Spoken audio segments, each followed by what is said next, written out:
Welcome to Industrial PLC Applications. This video is part of a series. It's Planning the Control Part 3, and it's an example of an approach you can use to actually write the ladder logic. And this particular video is on how to set up a scratch pad program. Warning, safety notice and professional disclaimer. The procedures demonstrated in this video involve manually changing, toggling, locking, or forcing internal controller variables within the Connective Components workbench for educational, simulation, testing, troubleshooting, and program development purposes. These techniques are intended for use only in offline programs, simulations, and training environments or commissioning activities performed by qualified personnel. Manually forcing, locking, toggling, or altering controller variables on an operating machine can bypass normal logic sequences, interlocks, alarms, protected devices, and safety functions. Improper use may result in the unexpected machine operation, equipment damage, product loss, serious physical injury or death to the individual performing these actions or to others in the vicinity. Before applying any forcing, simulation, or manual variable manipulation techniques to live equipment, follow all applicable lockout/tagout procedures and site safety requirements. Obtain authorization in accordance with your organization's commissioning and maintenance procedures. Verify that all machine safety systems remain functional, active, and uncompromised. Ensure all personnel are clear of hazardous areas and potential points of motion or stored energy. Comply with all applicable federal, national, provincial, state, municipal, and local legislation, regulations, and workplace safety requirements. Do not attempt to toggle, lock, force, or manipulate any input, output, or internal variable unless you can safely observe and evaluate the resulting machine response. The author assumes no responsibility or liability for injury, death, equipment damage, production losses, or other consequences resulting from the misuse or misapplication of the information presented in this material. Industrial control systems should only be programmed, commissioned, maintained, and serviced by appropriately trained qualified personnel. Whenever possible, corrective action should focus on identifying and repairing the underlying fault condition rather than relying on manual manipulation, toggling, locking, or forcing of I/O points or internal variables. The use of toggling, locking, and forcing should be considered a temporary diagnostic or commissioning tool and only employed when other safe and practicable alternatives have been exhausted. Ultimately, the individual performing these actions remains responsible and accountable for ensuring that they are carried out safely and in accordance with all applicable legislation, regulations, standards, and workplace procedures. Toggling, locking, and forcing are measures of last resort. Respectfully, it should also be noted that the method shown herein may not be an acceptable practice for all situations, clients, or employers. Always consult with them or supervision before using it. This is an exemplary example of asking permission first. All right, so I've created a project and Connective Components workbench, and I'm going to go through a few steps that you can do when you're working on a new project, such that when you've worked through your RAF and you know what it is you've got to turn on, it's a great place to start your program. Now, this works for smaller single program projects. It also works for larger ones if you happen to know what the project will entail and if you're going to break it into smaller programs. And there's some additional planning you can thought processes you're going to go into, but this does work. You can also use it across different programs within a project. So I've created a project and I have a ladder called planning. Now I'm going to open up this ladder and it's going to be the most boring rung ever, and it's deliberate that I'm doing this. So the first thing it does, of course, I put my contact. It's going to automatically open up my variable selector, which is quite handy actually. And I'm going to create not a bool. I'm going to take that out for a second. I'm going to scroll down. And what I want to do is I want to create a variable that I can reuse multiple times. And there's method to my madness here. So what I'm going to do is I'm just going to put down a variable called test, and I'm going to make it a dint.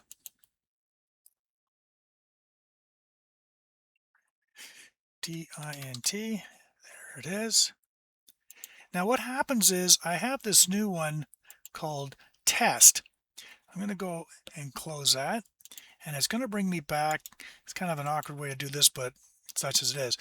Keeps asking for a bool, and the reason it's doing that is the default for a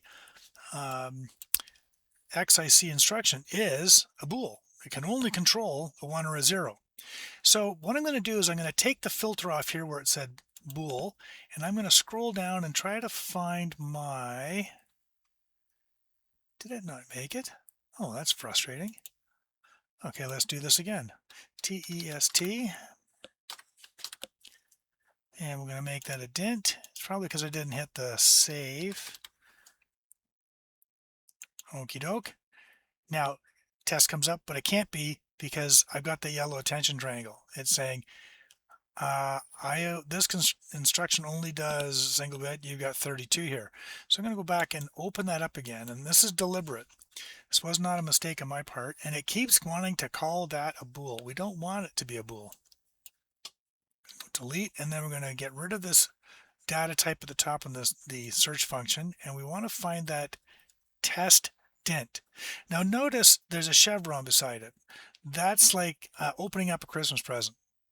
I can look at all of the different individual bits or components of the structure that we've called dint. Right now, a dint is interpreted as 32 individual bits collectively, or as a contiguous file in a big number.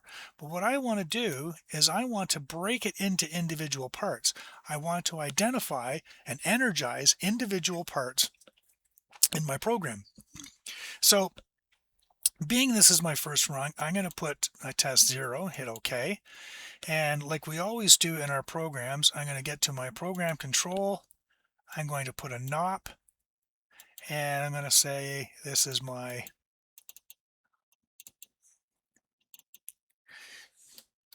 demo program. And then what I'm going to do is I'm going to go highlight it, go Control C copy, Control V paste. I'm going to index this by 1. I'm going to lose my NOP. Just delete that. And I'm going to go back to my bits, and I'm going to put in a coil. And I'm going to give this another generic name, and I'm going to do the same thing. I'm going to call this one test underscore out, and I'm going to make that into a dint. Get rid of the bool. Test out, make that a dint. Enter. And now it doesn't know what I'm talking about, so I'm going to use test out 1. So I have my test 1, and I have test out 1, and these are two different two different dints. Just go back and make sure that's doing what I wanted it to do. Yes, there it is. It recognizes now and says on my program that it's a bool, even though it is a portion of the structure called a dint. Okay, so now what I can do is I'm going to go Control C and Control V. Now I know from the program that I want to write, there's going to be 6 outputs. So I'm going to go 1, I got 2 rungs now, Control V paste for 3, 4, 5, and 6. And I'm going to renumber each of these. so that they're all in line.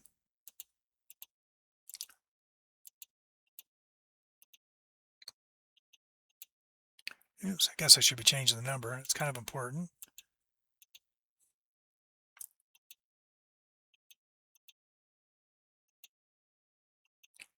Now the advantage this has is that as you're going through the program and you're writing these different outputs, you have the ability to test the outputs. So we got 1, 2, 3, 4, that's 1, 5. So I guess I should focus on what I'm doing, not what I'm saying. To 6, and I can do the same on the other side. So what this does is I now have 6 outputs. And when I'm writing my logic, I can do the entire program using these internal variables that will behave in every way and respect as an output, except something is not being turned on. Once the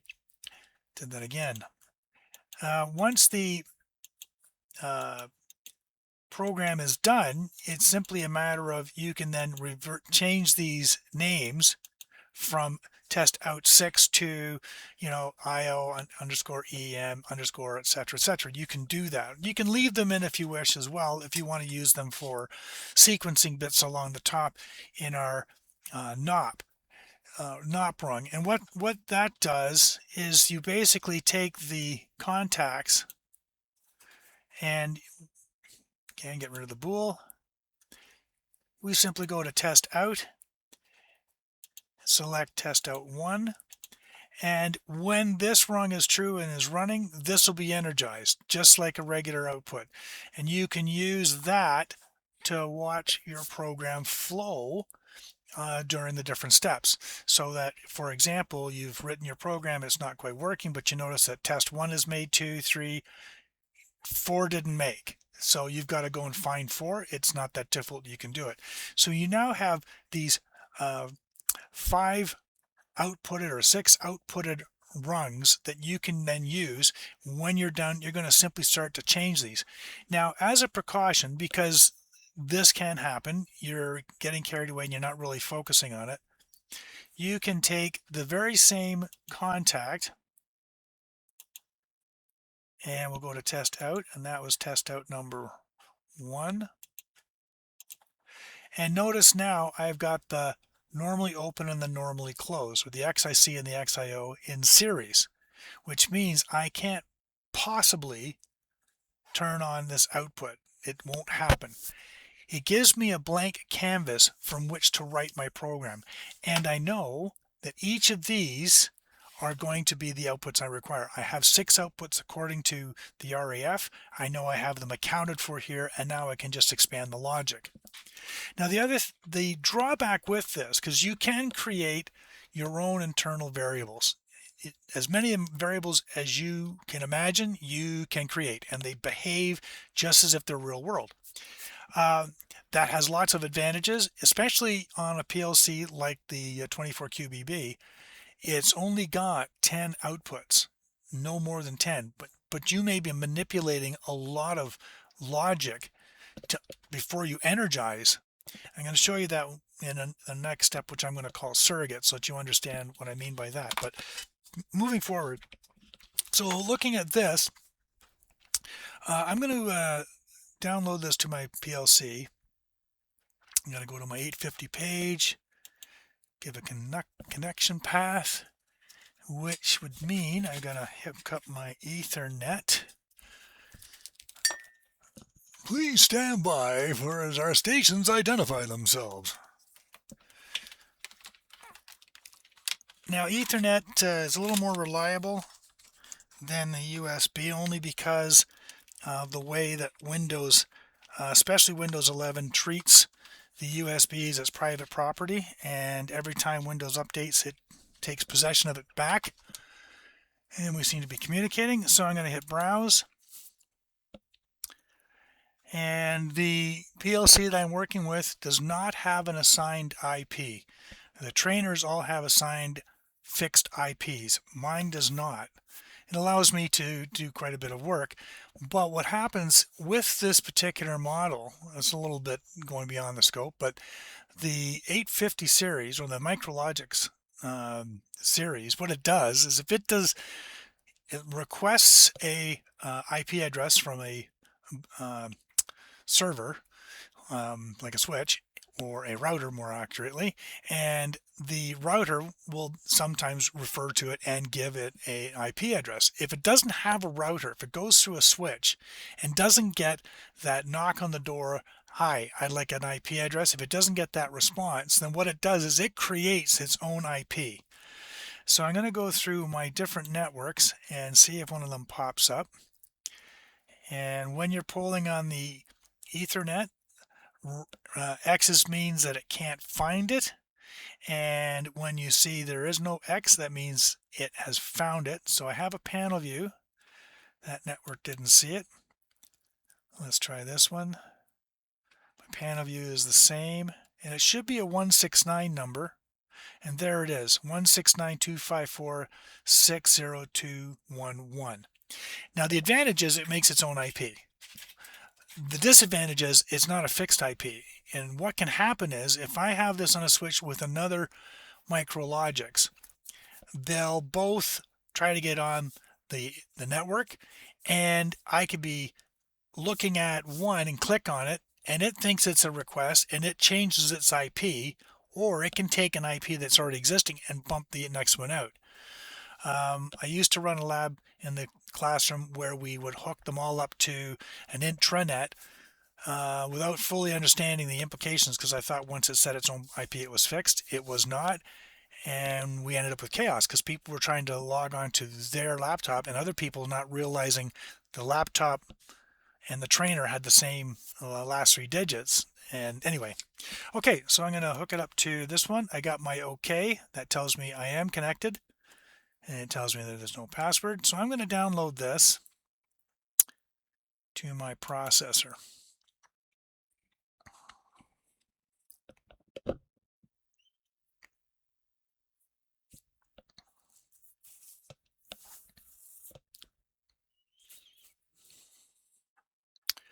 Okie doke.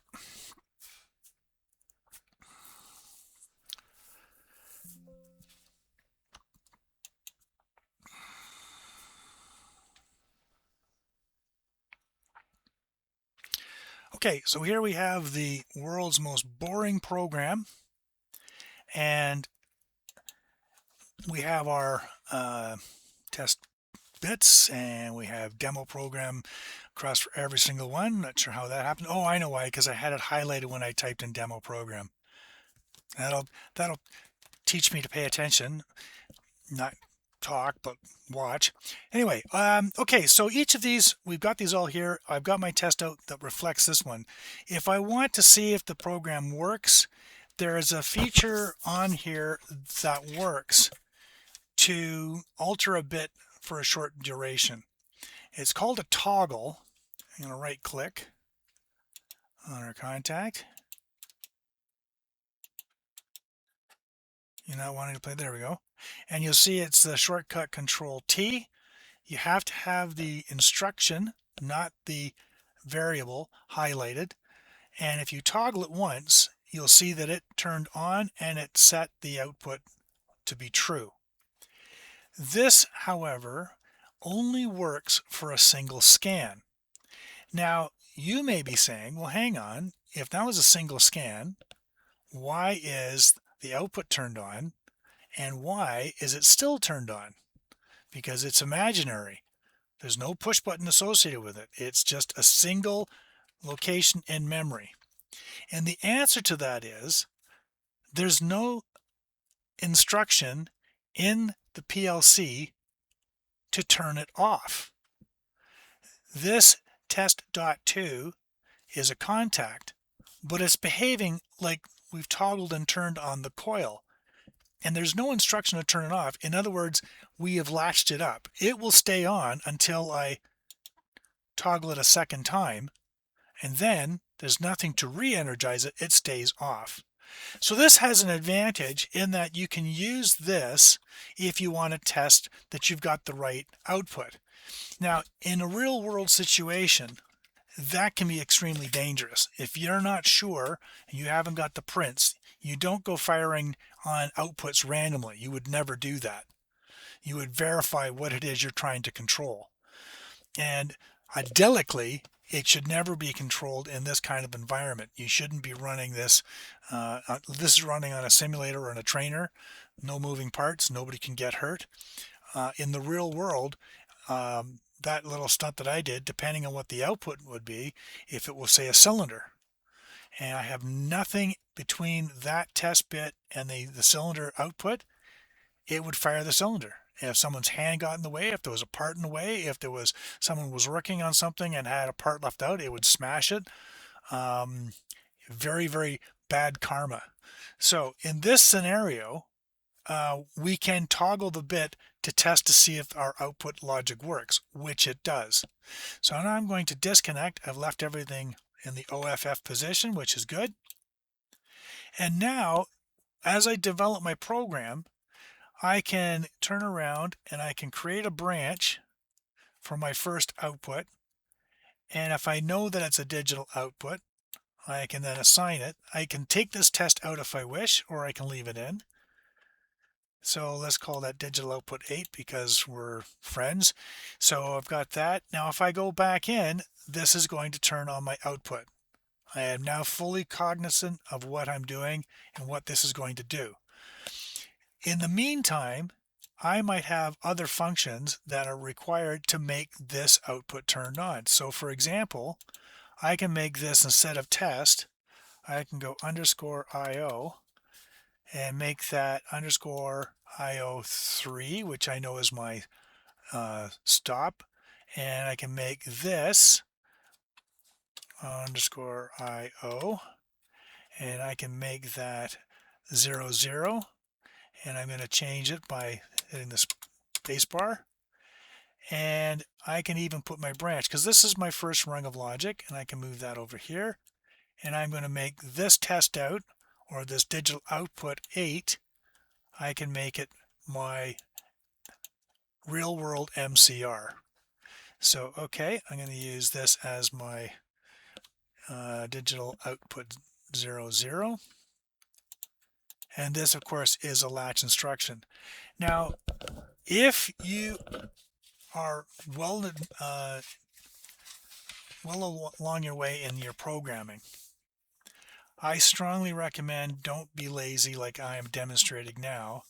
If you know from the lab itself or the documentation what your inputs and outputs are, it's even better, it's even smarter, it's even the pro way to do it, to assign your aliases. So I can go MCR here, my cycle start relay. I can put my master start _PB, and go down to 3 for master stop.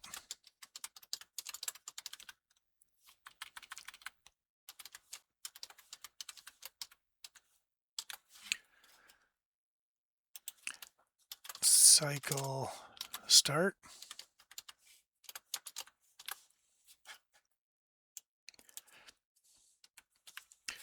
Etc. So you can take all of your, get your typing over with, as it were, get all of your aliases lined up, and then when you go to do the actual programming, it's going to populate for you right away. This is a great way to give you a focused blank canvas, and there's nothing stopping you from taking this example, creating it on your own, and saving it as a file called master blank project. And anytime you're creating a project, look, I'm going to need 20 outputs. Okay, not a problem. There is a 48, I can't remember the full number, but it's got 48 inputs and outputs. Okay, 24 of each. Great, no problem. What I'm going to do is I'm going to do 24 of them. All my outputs are taken care of, and now I can populate them. There's also nothing stopping me from changing this test output 4, for example, into an internal variable. If I need just a quick latch or I just need a set bit to say that something is done, I can capture it. And every time I do this and branch around, I can keep adding these outputs.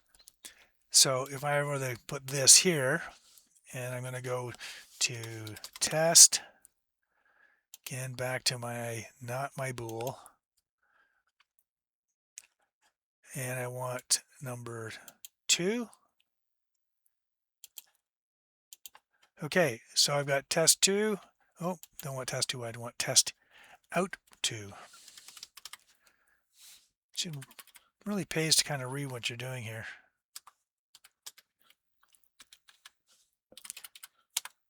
And it'd also be nice if they really.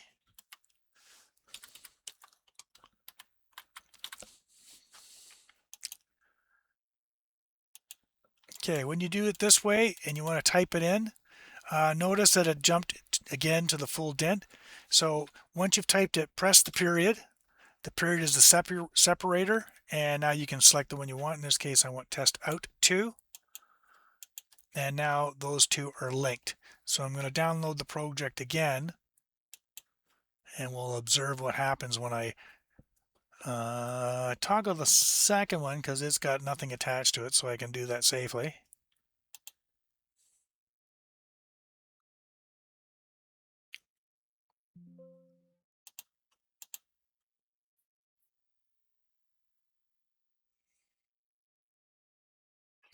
So I'm going to press my start button. It's come true. My MCR is locked in. Now my test out 1, and up in my header rung, there it is. It said test out 1 has been accomplished. My first step, my program is working. So if I toggle test 2, it's all internal, everything is safe, and I've accomplished my second output. So if I'm running a long program, I can follow and track what's happening with my program just by looking at my test bits. I could have 32 steps, and I know exactly where in the program it stops. Let's say, for argument's sake, that test 2 did not work.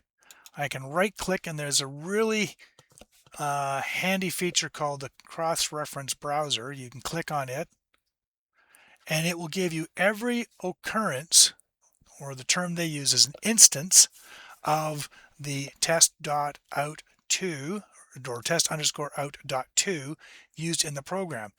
It will give you 2 different possibilities. The access, or the how it uses it, how it accesses that particular variable, is either as a read, it goes and looks at a value, or a write, it actually is destructive. It will write a 1 or a 0 for every single scan.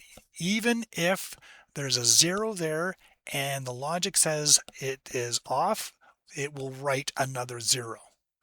So right now it says that I've got it on. I can double click on the one I want. In this case, it's usually, if this was off, I could just double click on the right, and it's going to put the highlighted box right on the instruction that is turning it on or turning it off.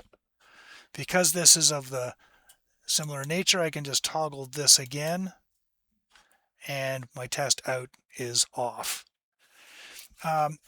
If you're going to use this, again, I've only shown this with just the one contact. I've changed it.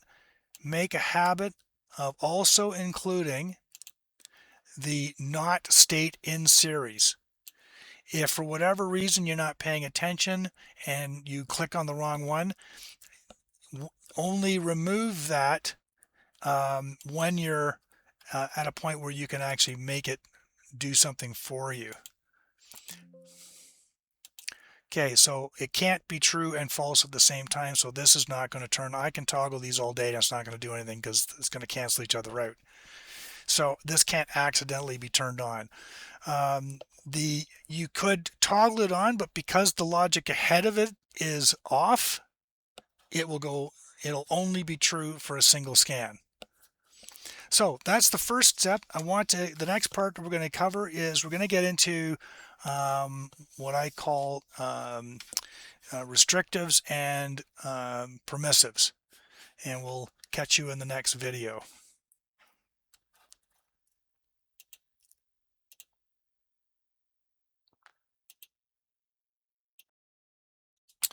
Okay, so we tested our program while it was running, just to see that it would actually work. And again, I can't stress enough that you don't toggle real world inputs or outputs, pardon me, if you're not in full control of the equipment. Always think not if I can get it to start, but if I can get it to stop. And you don't want something to move, especially if you can't observe what's going on. You don't want to risk damage or injuring somebody.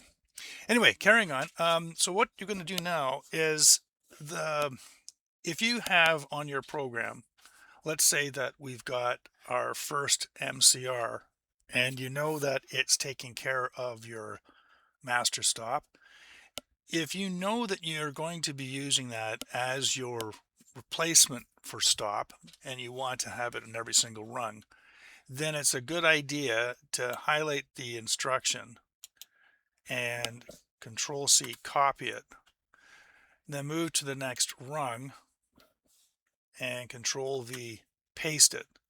And you can leave the test one as the first one, and I would just go ahead and insert it into every rung that I'm going to be creating. And that's kind of like a one and done. You've taken care of that. Now, in some cases, you're not going to require it. And all too often, an MCR, the concept of an MCR is that it is the master control relay. Nothing else can work. And embedded in that, of course, is our stop. But you could have a system whereby there is more than one process taking place. So each process would have its own cycle start and its own cycle stop. So in that case, you can then take your first MCR rung, for example, here. I'm going to paste one here. Okay, and I'm going to leave that in the start of my rung. I'm going to get rid of my conflicting logic, and I'm going to branch out my output. Now again, if you don't want to do all the branching, it's not that difficult to replace the test. This is just so that you can follow along. And as I said, if you wanted to make a diagnostic run at the same time, it's handy to have. So I'm going to create here a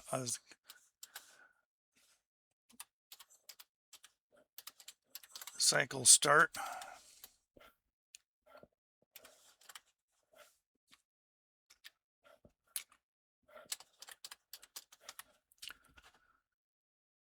You can tell I never took typing.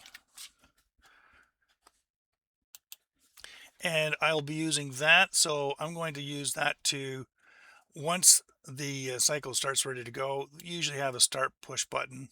It might have a cycle stop push button. So in this case, that's going to be a real world input. Oop, there it is. And once that's started, we still have our MCR as a stop, but you may need to have a cycle stop push button. So I'm going to put a branch around that, and I'm going to use the cycle start relay to latch that in. So now where I have my MCR, I can replace them with my cycle start relay for all of the rungs that require that.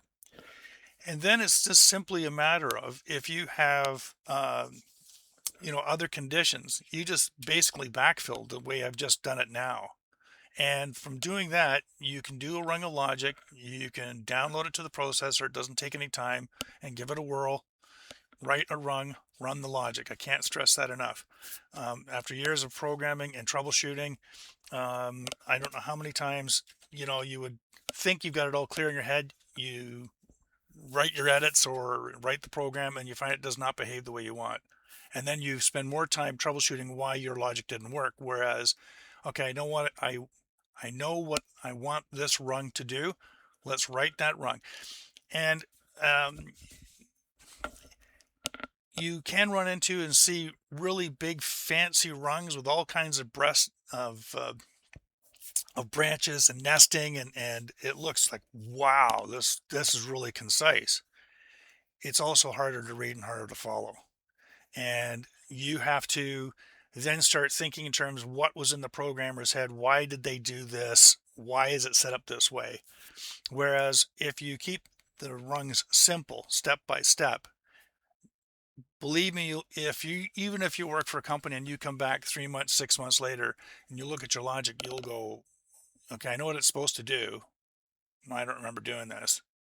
You forget. You get a lot of things happening during the day, happening during the week, and time flies by. And next thing you know, you're looking at alien logic. Especially if you see this particular example, I don't have any comments. So if the variables don't have names, you're spending a lot more time not getting the machine running than you are actually programming. Anyway, that's just one way of approaching planning the control. If you're doing this from the scratch, you'd create a requirements analysis form, and you'd actually have a breakdown of every single step. And then it's just simply a matter of, as you're going through each step, you can think of it in terms of, okay, so when the cycle start push button is made and the part is in place and etc., etc., you can think of it in terms of typing out what each step's going to do. And then it just makes programming just a piece of cake. There's another video that's coming on planning the control, and it talks about taking that raw information, highlighting it, and making it into steppable programs. But until we see you then, enjoy.